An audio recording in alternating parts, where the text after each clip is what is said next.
So hello and welcome. Thank you for being here. Today is Friday, July the 16th, and this is episode number 117 of Backyard Beekeeping Questions and Answers. My name is Frederick Dunn, and this is The Way to Bee. This is also available by podcast at Podbean, also known as The Way to Bee.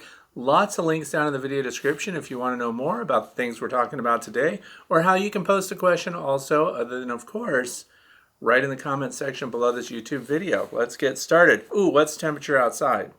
69 degrees Fahrenheit or 21 Celsius, and we've had 1.5 inches to 2 inches of rain in the last 24 hours. Lots of storms, as you saw in the opening. Lots of storms. The bees are probably not super happy right now. So let's get right into these questions that were submitted over the past week. The first one comes from Kea. I found hive beetles in larvae this week. I found hive beetles and larvae this week, not in the larvae. I installed our first package the end of May and have been feeding 1-to-1 from the start. For those of you who don't know, that's 1-to-1 sugar syrup by weight, cane sugar, pure water. They've been a little slow going, only building out about 4 frames. One half of the one frame was only capped honey syrup. I'm in South Texas, and we've had so much rain lately. I also used a screen bottom and inner cover. I saw one beetle 2 weeks ago, checked yesterday, and found larvae on a good brood frame and frame of honey. Ugh, I took those 2 frames out and replaced them with empty frames. The contaminated frames I put in the freezer. I placed 3 beetle traps and 1 Swiffer sheet in the top of the box. I will be adding the Crisco CDK trap this weekend. Guess my questions are: 1. What am I supposed to do if I see beetle larvae already eating and destroying comb? Pull it out of the hive, scrape it out, and freeze the comb. Number 2. Is it wise to put the frozen frames back in the hive? I would think so, but maybe there's something I don't know.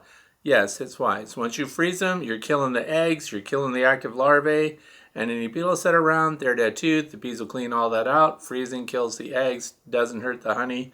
Let them reclaim their ground. But if it's super slimy, because when the larvae get up in your honey super and they start reproducing, they slime everything out, and the bees really don't clean it up. They'll kind of avoid it. So scrape and clean that off as much as you can. Is there a reason aside from the rain that would cause them to not be building very fast? Should I start feeding pollen patties? Thank you so much. Okay, so here's the thing.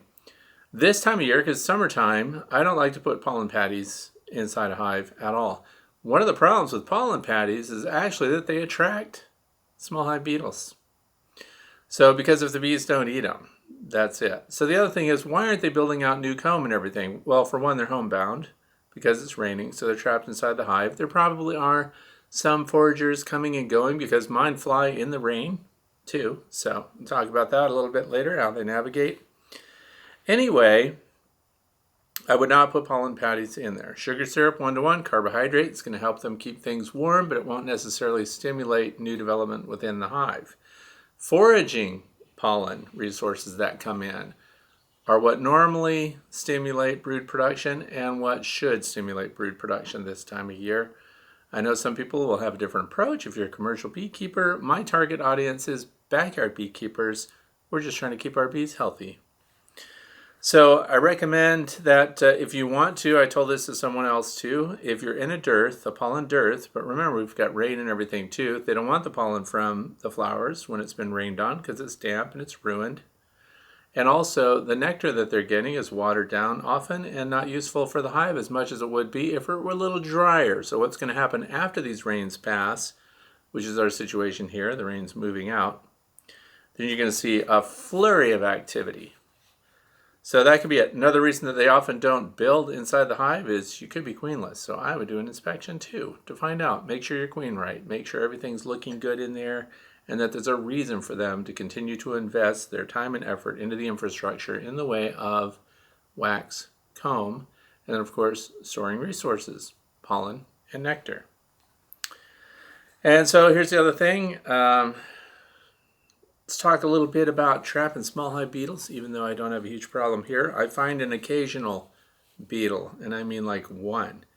In the trays underneath the flow hives, any other hive design that has a screen bottom board with a tray underneath of it, you should be putting some kind of oil in the tray. Some people like to use vegetable oil. I like to use mineral oil because whatever gets in there, I want to be able to see it really close, and mineral oil provides a clear viewing liquid. Plus it traps and kills things like small hive beetles, varroa mites that get groomed off and fall in there. They get stuck. They can't clamber back up into the hive. They're stuck in that mineral oil or whatever you've put in there. But here's the thing. I get a lot of questions right now, so I'm going to consolidate my answers on this one. What are the best traps for small hive beetles? Well, keep in mind, I don't have a lot of practical testing, but I'll give you food for thought. Let's go right down the line. First of all, do nematodes work, and what are they? Yes, nematodes are living organisms that people pour out onto the ground around their hives. And the nematodes actively seek out and feed upon small hive beetle larvae because they have to leave the hive and reproduce in the ground, become beetles, get out, they fly, and take off again.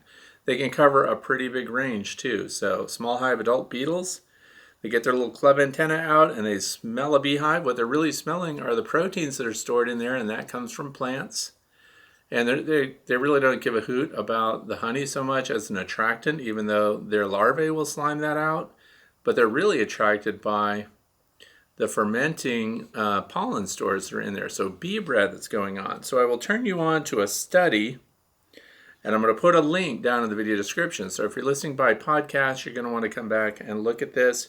Apidology 2020, and there's an attractant that was tested that also includes a kill bait, which has 2% boric acid in it. And I want you to look at the whole study because a big part of it is what attracted them. So the second thing is physical deterrence. Once they're inside the hive, so we don't want them in the hive, but once they get in there, the cheapest and very effective trap is called a beetle jail. And the middle section of this thing, you open it right up. That little middle section is where you put the bait. And so the beetles that get into the beetle jail here through the top get trapped again, mineral oil or vegetable oil on either side. Your bait stays here untouched by that. Beetles go in, they get stuck, they can't get out, and they die. These things are so inexpensive, they're disposable. That's once they get in. What if you don't want them to get in? Well, there's also something called a beetle blaster, but I don't use those. Plenty of people do, especially down in Texas and areas like that. So I'm going to move on to the Guardian Beehive entrance. That's what this thing looks like. Why do I have all these things? Well, because I'm supposed to test and evaluate them. This goes over the entrance, and so that your bees can come and go, but the beetles are frustrated at the entrance. So it's multi-leveled. If you have an enemy in your beehive, I believe in a multi-pronged approach. So hit them on all fronts. Keep them from getting in. Those that do get in, trap and kill them once they're there. Make sure they don't get back out. And don't forget that we're also evaluating these hive gates, and they may be effective in intercepting small hive beetles on their way in, because these channels, again, are effective right now for sure against robbing and against wasps and hornets. So the entrance, guard them once they're in, trap and kill them, whatever your preferred method is. And those of you who live in areas that are heavily loaded with small hive beetles, the nematodes, by the way, will deal with the larvae in the ground, but remember, the small hive beetle itself that's going to lay those eggs could come from a mile away. So it just keeps those larvae that are in the ground from your beetle infestation from completing their metamorphosis and erupting, coming out of the soil again now as adult beetles that further harm other people's hives. So, and don't forget, read that instruction, that study that was done. Pretty interesting stuff, and you can learn a lot about baits there too and what they're thinking behind all of that is. Question number 2, Jennifer from Amherst, Massachusetts. My grandfather's an Amherst man, class of 29. Anyway, moving on. I'm a newbie with 2 hives. I'm in Massachusetts, and we've had a lot of rain, and my hives have mold on the landing boards and on the inside of the telescoping covers. How do I get rid of mold without harming the bees? Okay, so where's the mold? Mold is on the landing board and on the inside of the telescoping cover of the Langstroth hive. So here's what I do. I have spare equipment laying around, and you should too. Even backyard beekeepers should have surplus gear in the event that something's damaged. Something might need to be treated or reconditioned, and while you're doing that, you need to be able to put a functional replacement on right away. So that would mean backups of the telescoping covers, backups of inner covers, backups of boxes, deep, medium, whatever you use, and of course extra landing boards, extra bottom boards, because the landing board is attached to that. So then what you do is do a hive inspection, and while you're doing that, because you can pull the covers anytime, swap them anytime, totally easy because you don't even have to open the hive to do it. So you pull off the one that's got the mold on it and you put a new one on, and then you go and spray that down with a 10% bleach solution and you let it dry out, and the bees don't even care about the bleach and stuff once it's dry. Then the bottom board is another story.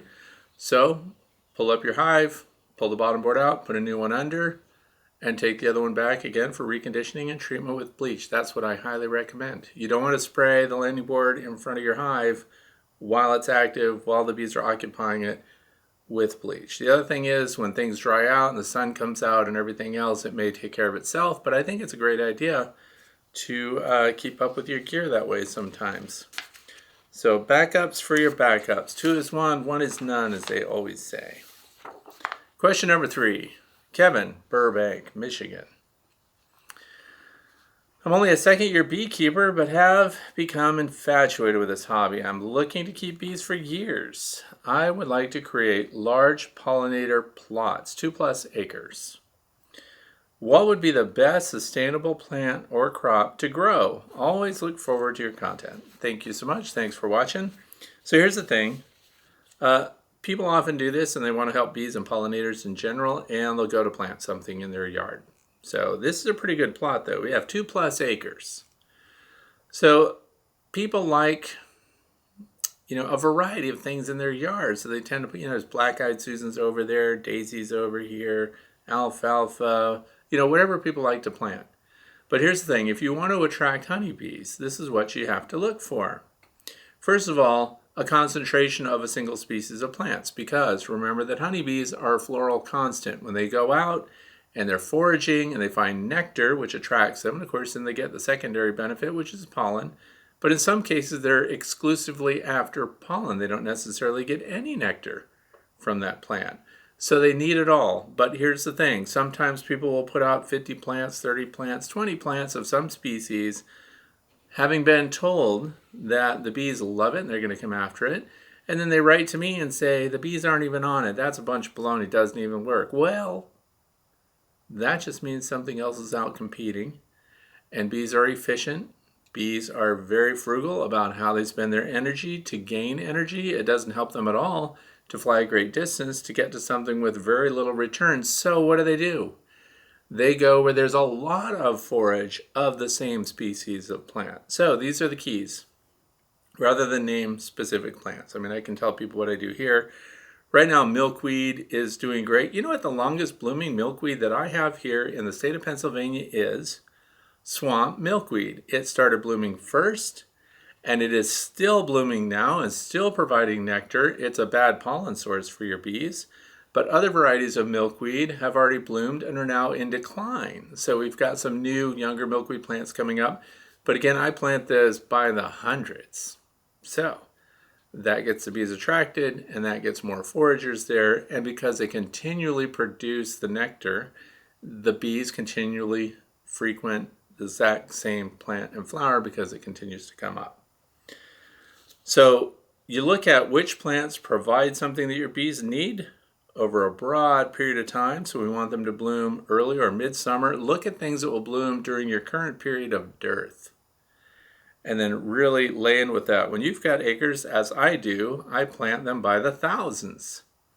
But I also have a cascade. So in early spring, I like certain things to open and provide for the bees, pollen, early nectar, and get them going. And then we have a secondary kick in. Right now, we're starting to get into the sunflowers that are coming up and going to bloom. We've got a consistent crop of white clover. Somebody wrote me back and said, I'm not going to use that. That stuff's invasive. Well, I wouldn't mind if white clover took over my entire lawn. Anything that I have to mow, by the way, clover saves you gas because it's easier for your mower to cut than regular grass turf. I don't want a bunch of thick, dense grass turf. So I'd rather have a lawn that provides for the bees, and therefore you mow that early morning or early evening so there are fewer bees foraging on your edible lawn. The other thing is, of course, dandelions early in spring, nutritionally deficient, but if that's all they have, thousands of dandelions are going to attract the bees. This spring, there were bees all over the dandelions. So where can you go to get your list, to look at things? There's two places I go to. Are you ready to write it down? Eden Brothers, they're kind of expensive. Ernst Seeds. So Ernst Seeds will give you all the native plants for your area, and they also list them based on their benefits to pollinators and specifically honeybees. So I planted piles of hyssop this year. We planted cosmos, by the way. Cosmos flowers are going to carry us way late into the season. But here's the thing, there's a lot of individual varieties of cosmos. So you need to look specifically at the varieties that provide nectar and pollen for the honeybees. When they say just pollinators, that may not be attractive to your honeybees. So this year alone, I planted thousands of cosmos from the honeybee friendly category. And so that's a good thing to look at. I'm amazed at how quickly that stuff comes up. So if you just like to throw seeds out in the spring and hope that they germinate, cosmos germinates from the surface. Interesting stuff. Anyway, you can also go to Beescape.org and see what the value to your bees is of the forage that's already in your area. See if you're in a great spot. So just knowledge is king when all that stuff comes around, but rather than just name everything that I plant here, look into trees too for those of you who have smaller plots. But if you had a 2-acre plot and you planted trees like linden trees, for example, that's long-term planting, but a couple acres of linden trees would yield, are you ready? Over 1,200 pounds of nectar. Think about that. That's according to an arborist that knows more things than I do, who shared that information about the American linden, also known as basswood.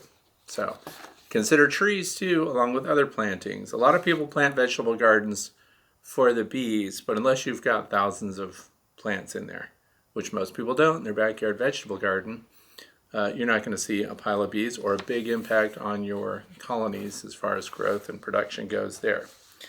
Moving on, question number 4 from Kurt. Let's see, I have a question about Hive Butlers. Hive Butlers are totes, by the way, that index all your hives. Do you think I could put a bee escape in the lid when I'm moving frames? I always have bees that get pinned in the Hive Butler. Just wanted to see what you think of this idea, and thank you for all the information. Thank you, and thanks for watching and posting a question. Here's the thing. Hive Butlers, by the way, if you go to them and get Hive Butlers from them, say that you're coming from Frederick Dunn. They were offering a discount. Can't guarantee it's still there, but it's a free shipping and 10% off. I think the code was FRED10. Anyway, I get nothing from that, so it's not like an affiliate link kind of thing. Anyway, Hive Butlers are cool for transporting all your frames and stuff. In fact, it's my #1 thing to use right now if I go out to inspect hives, if I'm bringing fresh frames with me, and I want to keep them away from the bees. Because you put those lids on there, they have a vented lid design and they have a closed lid. So it's like an oversized Tupperware piece of equipment, very rugged, and I still think it's absolutely fantastic. So here's the thing. How do you get your bees out of that? So if you're harvesting frames, if you're pulling frame by frame to harvest honey, and you take them and you shake the bees off the frame, and you put it in your little Hive Butler, and they'll hold 10, by the way, and they will hold deeps, and the deeps, there's even a space down below.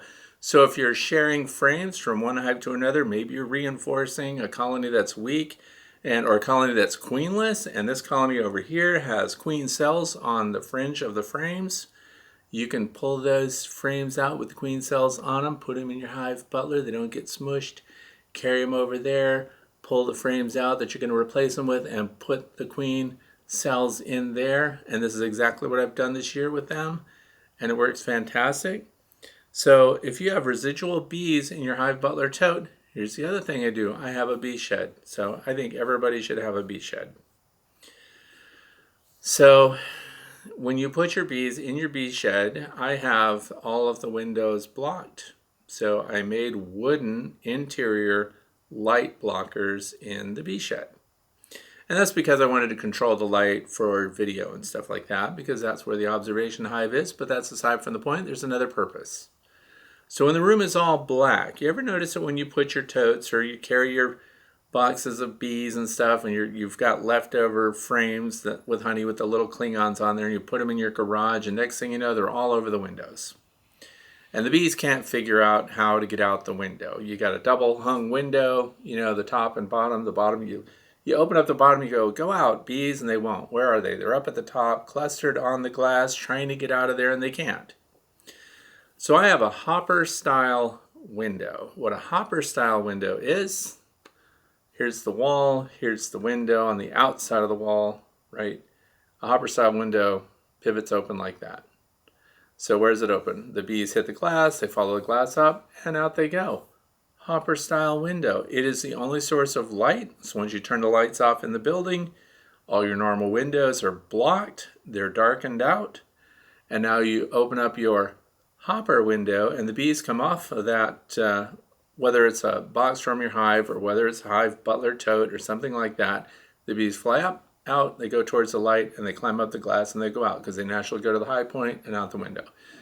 Now you don't have a hopper window and you don't want to put one in because it's huge pain, and why on earth would Fred spend so much money for one of those windows? Because I have other plans for that building too that involve bees and working them inside.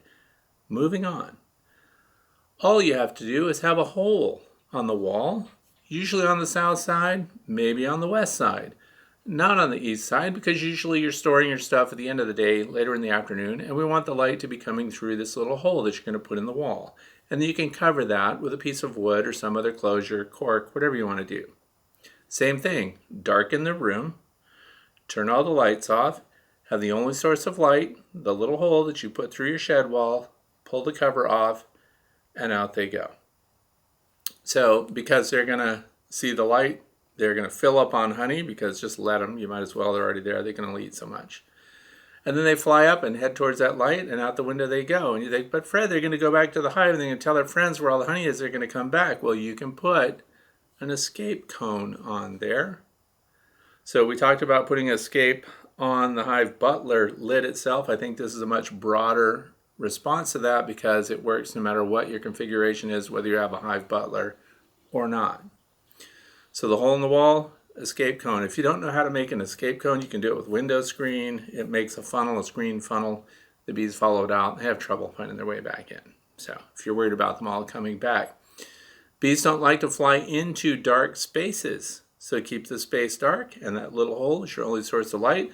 So even though they get back, do their waggle dance, tell everybody there's honey in the shed, they get to the shed, they look inside, they can't see very well, and they can't follow to the honey anymore. So that's my recommendation for that. Get them out of there. Question number 5. I have an embarrassing question. So if you use this question for the FAQ, I prefer to remain anonymous for this one. Okay. When I expanded the apiary this year, I left the extra acorn triple wax frames in my deeps and westerns in the garage. When people ask about what plastic foundation works the best with heavy wax acorn, that is the one that the bees draw out and use the most, whether it's the plastic foundation inserts or the frames themselves, a single piece. So acorn heavy wax. So I left the extra acorn triple wax frames in my deeps and westerns in the garage, even though these frames have never had brood or nectar stored on them. They aren't even drawn out. Just the triple wax foundation. Wax moths and roaches made a mess of the wax foundation. Was able to kill one roach, but the other 2 got away. Would you put a roach trap in the garage to kill the survivors, or would that potentially contaminate beekeeping equipment if they crawl on it? Never thought they'd go after wax. Our garage and house are clean, but I suppose the frames in those deeps and westerns has given them a place to live, unfortunately. Last year, all of my extra acorn wax frames fit in a 20-gallon Rubbermaid brute container, and I had no issues that way. So going forward, this is how I'll store even the waxed frames. So it is beeswax, so anything that goes after beeswax could go after it. And I remember what I responded to this person, whose first initial is C. Anyway, we were doing a study on the diseases that are born of insects, what they bring around on their feet and everything. I'm never going to forget this. The guy said, better that 1,000 cockroaches should crawl across your face while you're sleeping than one fly should land on you even for a moment. Because roaches overall are less disease prone. That doesn't mean you want them on your honey. I'm just letting you know that's not the end of the world. But here's the thing. What did I just talk about before this question? Hive Butler totes. Because I used to just stack all my hive boxes together and I put trash bags in between them, plastic trash bags, made them all closed up so nothing can get in there. But now I keep everything in the Hive Butler totes, and then I stack those. And I can see partially, they're somewhat translucent through the base. You can see how many frames you have in there and everything else. I write on them with grease pencils. You can clean that off later, and you can describe what's in there, and nothing gets to them. No roaches. And you won't have any of those, what did we have, waxworms in here? So anyway, keep stuff from crawling on your stuff. Plus, those totes, like he's using these Rubbermaid 20-gallon Rubbermaid containers. You can wash those out. You can sanitize them. You can hose them down with your power washer. So these things are good to have, and I highly recommend that for backyard beekeepers. Remember, on a commercial scale, it would be kind of insane to buy enough Hive Butler totes to store all your stuff. And I stack them 5 high. That seems to be about the limit. I don't think I'd go much higher than that. Keep in mind, when they're full of frames, you got about 50 pounds of honey in each one while you're waiting for extraction. They are very good for that, carrying a full load. So anyway, and I will not mention the person's name, but storage, keep your stuff protected when it goes into storage. Even though they're just wax foundation, there's beeswax in there.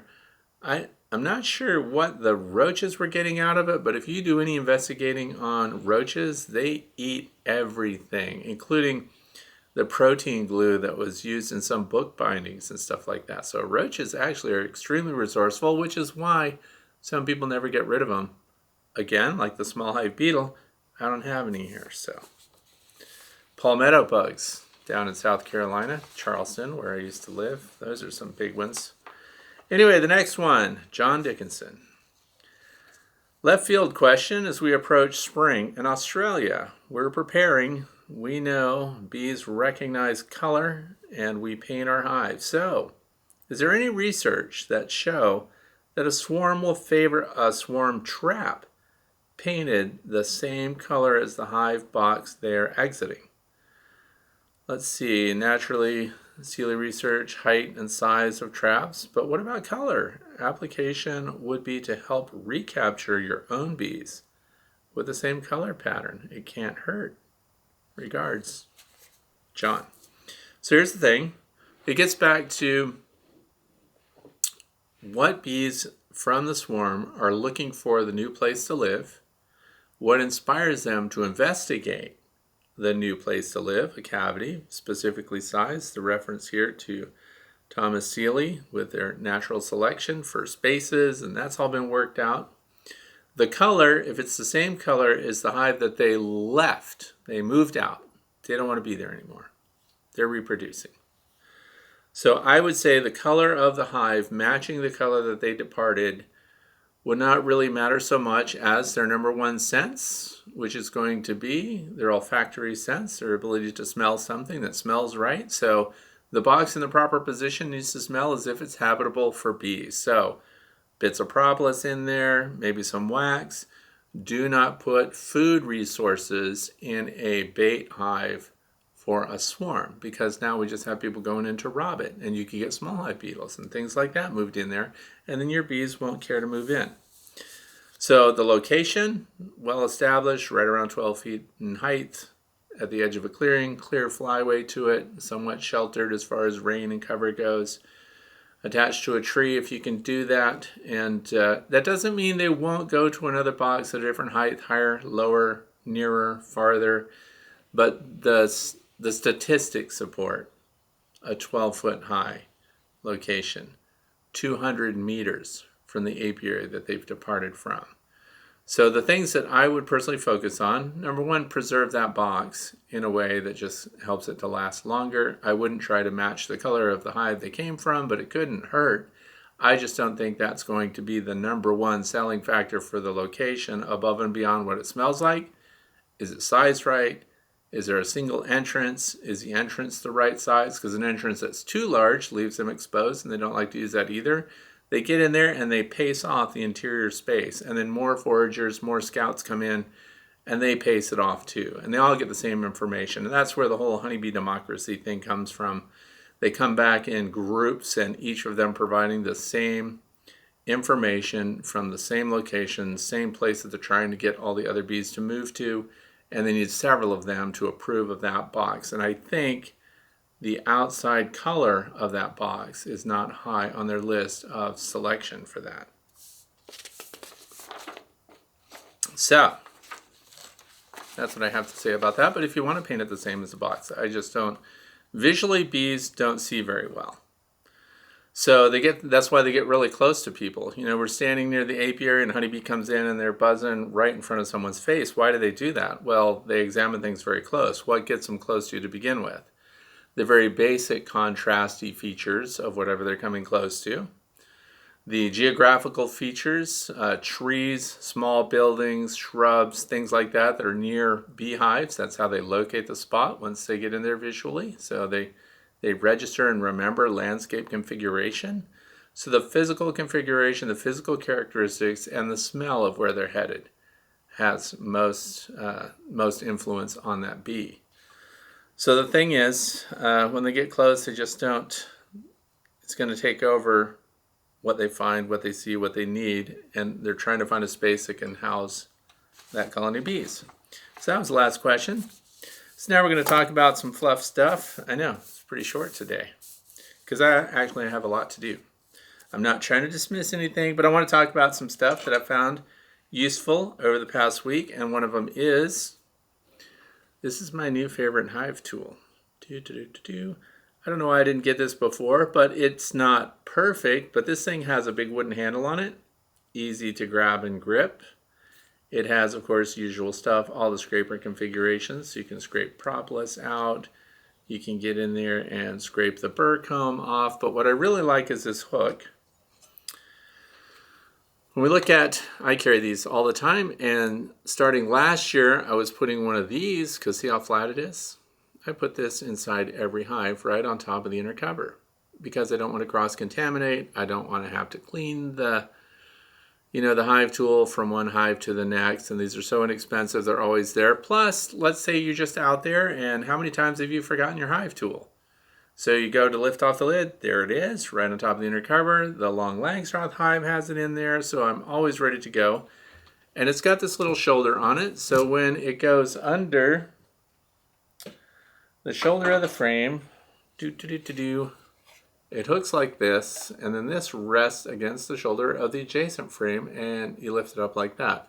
Sometimes, and if you've been in your beehives very much, and I hope you have, getting this piece in there, this is just a little too fat, so you end up going between them and trying to wedge them apart first, then you get that in there, then you get it over.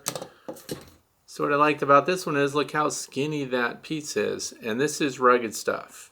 This is really hard stock, and it's got teeth on it. So now you get this, compared to this, you can get in there and really manipulate the frames easily. You can break the frames apart this way, you have a nail puller here, and you've got the nice fat handle. I've given up wearing gloves. And so these are convenient, easy, inexpensive. Go get them, super easy to use. I thought I would just mention some of these Hive tools. See this one right here? I used to give bee lectures at the Whole Foods Co-op a long time ago. And it was always interesting to me that this is just a paint scraper, but when it gets sold as a hive tool, somehow it's worth more. It's more expensive, and of course it's yellow, so you can find it when you drop it in the grass. Oh, how do you keep from dropping them in the grass? Well, it's glued to my thing. Just a second.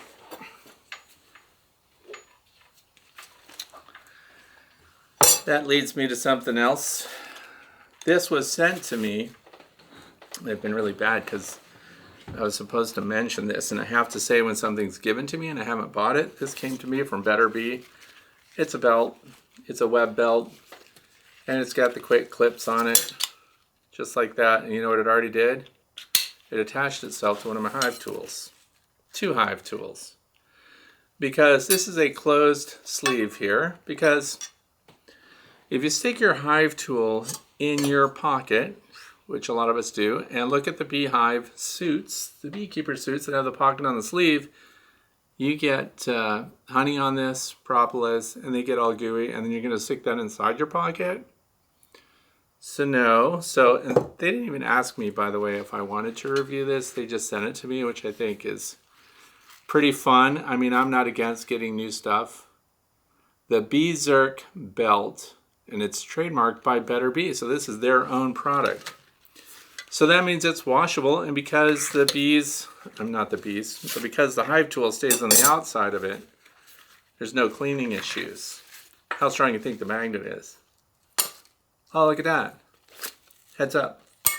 Oh, there's 2 magnets.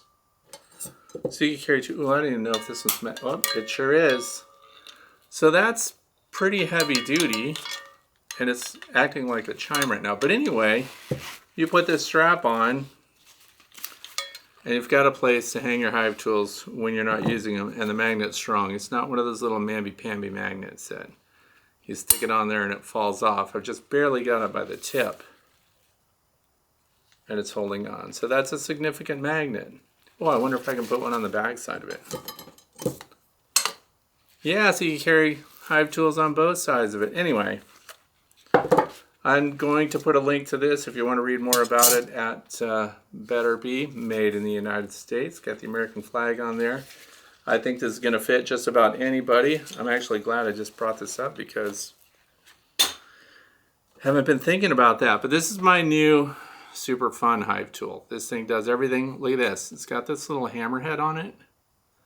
So when you've got the little nails that breathe out on the corners of your hive, this is going to make your bees mad though. Go up there and tamp that in. If you don't like that, there's a wing nut on here, and you can unscrew that and take the hammerhead part off and then just have the tool. This seems to have everything all the other tools have. Here's another tool that's very close, but again, for me, the advantage was this little skinny thing. I saw somebody else using it and decided, hey, that's what I want. Not made in the United States. Some people think you're trying to hide stuff if you don't tell them. It is from benefitbee.com, and it has a patent number on it. So if you're looking for a present for a beekeeper, that's my favorite one. But of course, it doesn't fit into everything. But if I had that hive belt, I wouldn't have to. Just snap it on there. What else did I want to talk about today?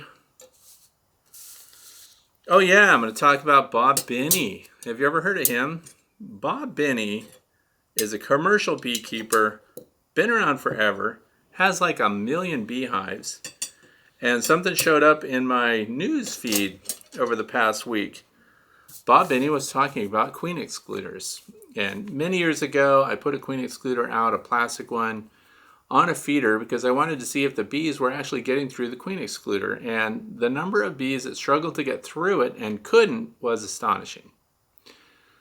So when I realized they had a problem, I looked into ways of keeping my hives without queen excluders as much as possible, and that drew a lot of fire from people. But the other thing that was interesting was, I said, look, you're a backyard beekeeper.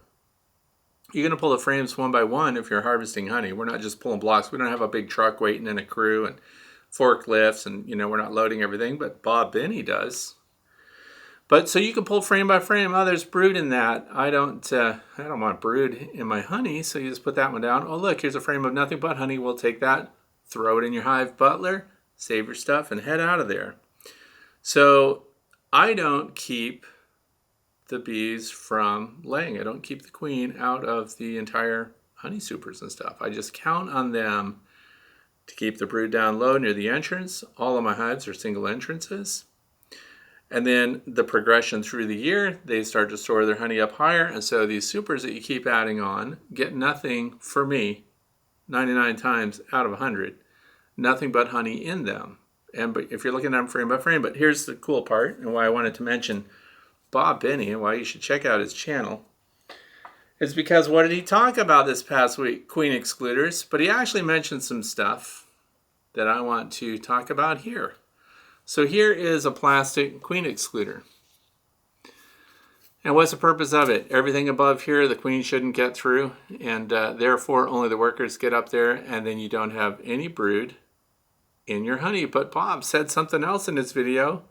Well, a little bit of brood, a couple, that's not the end of the world. So I thought, coming from a commercial beekeeper, cool. The man has a great reputation. But the other thing is, these have the tendency to flex because they're plastic. See, it gets through the center there.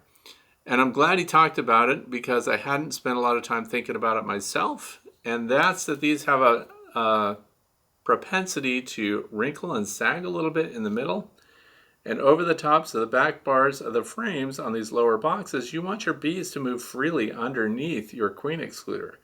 But if the queen excluder sags, gets warm and soft, or whatever happens with the plastic, and it starts to stick down, then the bees actually get limited in their movements even below the queen excluder.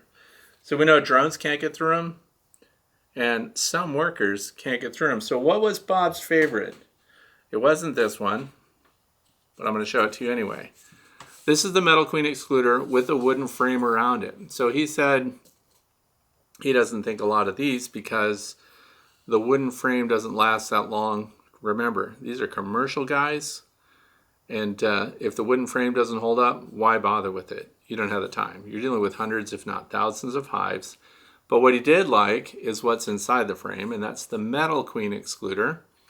And he also recommended, of course, inspecting to make sure these weren't bent because he had an issue when one of the queen excluders, of course, had a bent bar on it, and the queen had found a way through and was laying up in the supers. But his favorite, and I do have the metal ones without the wooden frame, they're just out in the other storage facility there. So I didn't have one to show you, but to make a long story short, Bob Benny, commercial beekeeper, did a great video. I'll try to find the link and I'll put it down in the description below on this one so you can go check it out and tell him that Fred sent you so he can go hoop. And then you'll see that it's the metal queen excluder with the metal bound edge that sandwiches right wherever you want to put your excluder. So I just saved you a lot of time in shopping around. He did a very thorough. He walked around with his vernier calipers and he measured the openings on everything, and that was his preference. So that's it for today. I think I did everything. My favorite queen marking tool, by the way. The reason I bring this up is because I got invited over to inspect someone's hive because they were concerned they couldn't find their queen. And I was over there yesterday in the heat. And I always bring these with me now, so I have one in every toolkit. I leave one in my car because every time I see a queen, when I'm looking at somebody's hive, I'm like, it's not marked. I could have grabbed that queen and marked it for them. So now I keep these with me, and wouldn't you know it, yesterday we're looking at and it was even in the upper boxes, the queen goes scooting across, and I got a hold of her, and I put her in here, and I closed it up, and then we slid this up and got the queen up against this grill here, which is like a queen excluder because the workers can go through it. And then I marked her with the white paint, and then we slid this back down, let her dry out. They got to look at her, and while we did their inspections to see what was going on with their hive, we laid this right on top of that box, and all the little workers came out. They were feeding the queen the whole time in the shade. It was very hot around here yesterday. And so we got to mark a queen. So I recommend keeping some kind of queen capture device with you. And of course your marking pen for the queen. And of course this year that's white. Each year the color is different. And they recycle. So that's it. Have your stuff ready. You never know when you're going to see the queen. And if you're not ready, in fact, I wonder if there's a little, oh man, if you could glue a piece of metal to the side of this, then you could carry it on your hive tool belt or something. So there's that. Thanks for watching today. I hope you're having a good time with your bees. I hope you're drying out wherever you are. We had nothing but storms here, but time to get back out in the bee yard when it all clears up. Have a fantastic weekend. Thank you for spending part of your Friday with me.